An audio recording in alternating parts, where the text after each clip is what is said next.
অন্তর্বর্তী সরকার দু একটি দলের কথা শুনে পেন্ডুলামের মতো দুলছে রিজভী। একতরফা নির্বাচনের সময়সীমার ঘোষণা স্বৈরতান্ত্রিক মনোভাবের প্রকাশ, বললেন প্রিন্স। দেশের মানুষ আর রূপকথা চায় না, চায় প্রকৃত গণতন্ত্র, বলছেন জিল্লুর রহমান। এবং সর্বশেষ জানাবো, ভারতে করোনায় আক্রান্তের সংখ্যা ৬,৪৯১। এতক্ষণ শুনছিলেন সংবাদ শিরোনাম, এবারে বিস্তারিত। একতরফা নির্বাচনের সময়সীমার ঘোষণা স্বৈরতান্ত্রিক মনোভাবের প্রকাশ, বললেন প্রিন্স। বিএনপির যুগ্ম মহাসচিব সৈয়দ ইমরান সালেহ বলেছেন, একতরফাভাবে এপ্রিলে নির্বাচনের সময়সীমা নির্ধারণ করে প্রধান উপদেষ্টা নতুন করে রাজনৈতিক সংকট ঘনীভূত করছেন। এতে সরকারের উদ্দেশ্য এবং নিরপেক্ষতা ও বিশ্বাসযোগ্যতা নিয়েও প্রশ্ন উঠেছে।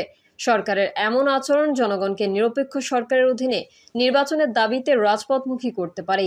বিএনপির এই নেতা বলেন, দু একটি দল ছাড়া বিএনপি সহ সব রাজনৈতিক দল ও রাষ্ট্রীয় শক্তিসমূহের মধ্যে ডিসেম্বরের মধ্যে নির্বাচনের দাবি উঠলেও হঠাৎ এপ্রিলে নির্বাচনের একতরফা টাইমলাইন ঘোষণা সরকারের স্বৈরতান্ত্রিক মনোভাবের বহিঃপ্রকাশ।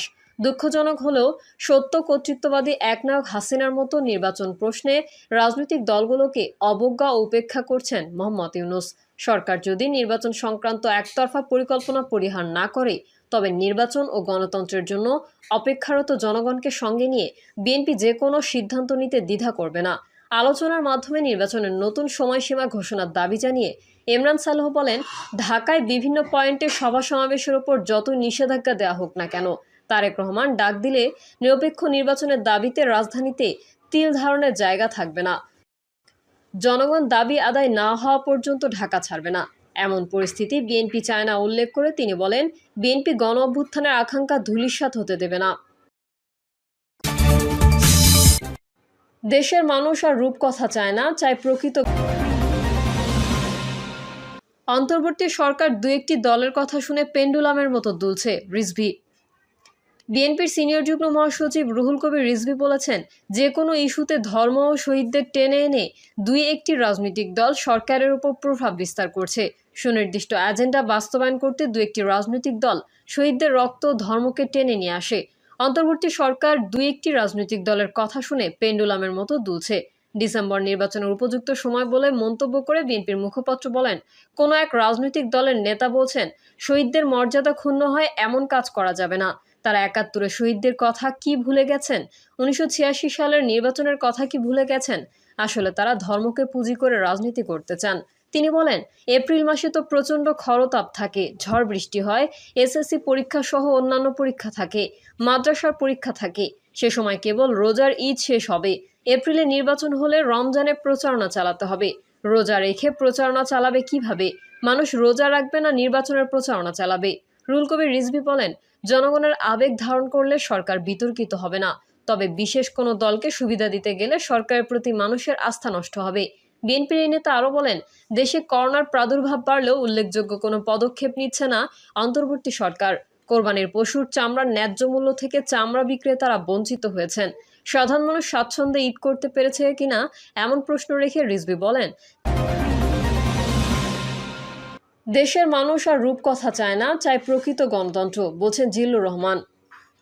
সাংবাদিক ও টিভি উপস্থাপক জিল্লুর রহমান বলছেন, দেশের মানুষ আর রূপকথা চায় না, তারা চায় প্রকৃত গণতন্ত্র, ন্যায় বিচার এবং নৈতিক নেতৃত্ব।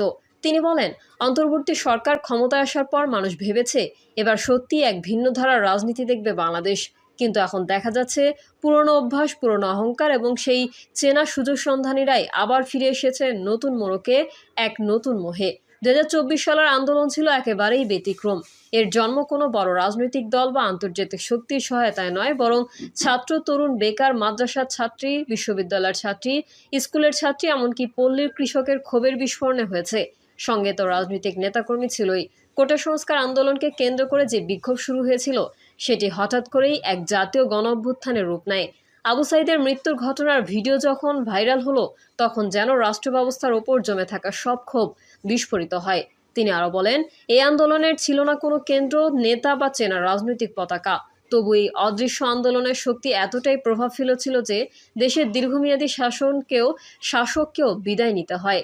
কিন্তু এখন দেখা যাচ্ছে সেই অসংগঠিত অথচ ঐতিহাসিক আন্দোলনকে সংগঠিত ও পরিকল্পিত বলে উপস্থাপন করা হচ্ছে, যে একটি নির্দিষ্ট গোষ্ঠী বা নেতা এককভাবে পরিবর্তন এনেছেন। এটা যেমন ইতিহাসের বিকৃতি, তেমনি গণ আন্দোলনের প্রতি অসম্মান। যারা রাজপথে জীবন দিয়েছিল, যারা আন্দোলনের প্রতিটি বাঁকে ছিল, তাদের অবদানকে অস্বীকার করে কিছু সুবিধাপ্রাপ্ত মানুষ আজ নিজেদের আন্দোলনের নায়ক বলে দাবি করছে। বিশেষ করে যারা আজ এনসিপির নেতৃত্বে রয়েছেন, তারা যেন এক নতুন পৌরাণিক চরিত্রে পরিণত হয়েছেন। জিল্লুর রহমান বলেন, যেখানে ত্যাগ নয়, উপস্থিতি ও উচ্চস্বরে কথা বলাই সাফল্যের পরিমাপ। এনসিপি একটি নতুন রাজনৈতিক দল হিসেবে আত্মপ্রকাশ করেছিল এবং এই প্রতিশ্রুতিতে যে তারা পুরনো দলগুলোর ব্যর্থতা থেকে শিক্ষা নিয়ে এক নতুন ধারা প্রতিষ্ঠা করবে। তারা বলেছিলেন, তাদের রাজনীতি হবে গণমুখী, জনগণের অংশগ্রহণ ভিত্তিক এবং স্বচ্ছতায় পরিপূর্ণ।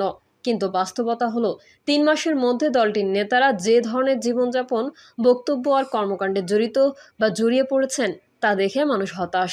5 তারা হোটেলে ইফতার পার্টি, বিলাসবহুল গাড়ির বহর, দলীয় অভ্যন্তরীণ ফেসবুকে বিদ্রুপমূলক পোস্ট, এসব দৃশ্য অনেককেই মনে করিয়ে দেয় পুরনো রাজনৈতিক গল্প, যেখানে আদর্শ নেই, আছে শুধু ক্ষমতার খেলা। এনসিপির প্রধান নেতা এখনও ঢাকাতেই সীমাবদ্ধ। জনগণের সঙ্গে সরাসরি যোগাযোগের যে মিডিয়া বা ফেসবুকে বক্তব্যই তার সক্রিয়তা বেশি। আবার উত্তরাঞ্চলের এক নেতার শতাধিক গাড়ি নিয়ে শোডাউনের ঘটনা দলীয় শৃঙ্খলার প্রশ্ন তোলে। কিছু নেতাকে শোকজ করা হলো, এটা অনেকটাই জনমতের চাপে। ফেসবুকে পোস্ট পাল্টা পোস্টের মধ্য দিয়ে নেতাদের অভ্যন্তরীণ দ্বন্দ্ব সামনে চলে এসেছে। যদিও কেউ কেউ বলছেন এটি গণতন্ত্রের প্রতিফলন, কিন্তু প্রশ্ন হলো, এই দ্বন্দ্ব কি আদৌ গণতান্ত্রিক মতবিনিময় নাকি জনসংযোগ বিমুখ ক্ষমতার লড়াই? একই সঙ্গে সরকার ও সেনাবাহিনীর মধ্যে যে ঠান্ডা উত্তেজনা তৈরি হয়েছে, তা একটি অনিশ্চিত ভবিষ্যতের আভাস দেয়। এই অবস্থায় ব্রিটেনে আসন্ন সফর, তারেক রহমানের সঙ্গে সম্ভাব্য বৈঠকের আলোচনা বা গুজব এবং আন্তর্জাতিক মহলের চাপ, সবকিছু মিলিয়ে একটি গুরুত্বপূর্ণ মোড়ে দাঁড়িয়ে বাংলাদেশ। আমি প্রধান উপদেষ্টা সফরের কথা বলছিলাম, কিন্তু এমন গুরুত্বপূর্ণ সময়ে যদি এনসিপির নেতৃত্বে প্রশ্ন এড়িয়ে যায়, জনগণের স্বার্থকে পেছনে ফেলে দলীয় সুবিধা বেছে নেয়, তাহলে এই দলও শেষ পর্যন্ত সেই পুরনো রাজনীতিরই অংশ হয়ে থাকবে। নতুন বাংলাদেশের স্বপ্ন কেবল বক্তৃতা আর ব্যানারে রাখা যাবে না, সেটি বাস্তবায়নের জন্য দরকার সাহসী নেতৃত্ব ও স্বচ্ছ কর্মসূচি এবং সর্বোপরি জনগণের সঙ্গে অটুট সংযোগ। এনসিপির সামনে এখনও সময় আছে, কিন্তু এই সময় সীমিত। এখনই যদি তারা মাঠে না নেমে দেশের প্রতিটি কোণায় নিজেদের বার্তা না পৌঁছায়, তবে নির্বাচনের সময় তাদের অবস্থান জনবিচ্ছিন্নই থাকবে। বাংলাদেশের মানুষ আর রূপকথা চায় না, তারা চায় প্রকৃত গণতন্ত্র, ন্যায় বিচার এবং নৈতিক নেতৃত্ব। ভারতে করোনায় আক্রান্তের সংখ্যা ৬,৪৯১। ভারতে নতুন করে গত ২৪ ঘন্টায় আরও ৩৫৮ জন প্রাণঘাতী করোনা ভাইরাসে আক্রান্ত হয়েছেন। এতে করে দেশটিতে সক্রিয় আক্রান্তের সংখ্যা ৬,৪৯১ জন পৌঁছেছে। গতকাল সর্বোচ্চ ১৫৮ জন আক্রান্তের রেকর্ড করা হয়েছে গুজরাটে। অপরদিকে কর্ণাটকে ৫৭, পশ্চিমবঙ্গে ৫৪, দিল্লিতে ৪২ এবং তামিলনাড়ুতে ২৫ জন আক্রান্ত হয়েছেন।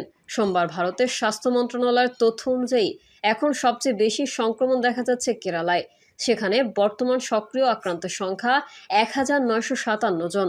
অপরদিকে গুজরাটে এই সংখ্যা ৯৮০ জন, পশ্চিমবঙ্গে ৭৪৭ জন, দিল্লিতে ৭২৮ জন, কর্ণাটকে ৪২৩ জন এবং মহারাষ্ট্রে ৬০১ জন। করোনার সংক্রমণ বাড়ায় ভারতে বিভিন্ন পদক্ষেপ নেওয়া হচ্ছে। এখন থেকেই হাসপাতালগুলো প্রস্তুতি নিচ্ছে। পরিস্থিতি খারাপ হলে কি করা হবে তারও মহড়া দেওয়া হচ্ছে। তবে এখন পর্যন্ত যারা করোনায় আক্রান্ত হয়েছেন তারা কতটা অসুস্থ হননি, তারা অতটা অসুস্থ হননি। আক্রান্তের বেশিরভাগ বাড়িতে থেকেই সুস্থ হচ্ছেন। প্রিয় দর্শক, এই ছিল এখনকার সর্বশেষ সংবাদ। আপডেট ও সংবাদ পেতে চ্যানেলটি সাবস্ক্রাইব করে বেল আইকনটি ক্লিক করুন। কমেন্টে আপনার মতামত জানিয়ে আমাদের সাথেই থাকুন। ধন্যবাদ সবাইকে। আল্লাহ হাফেজ।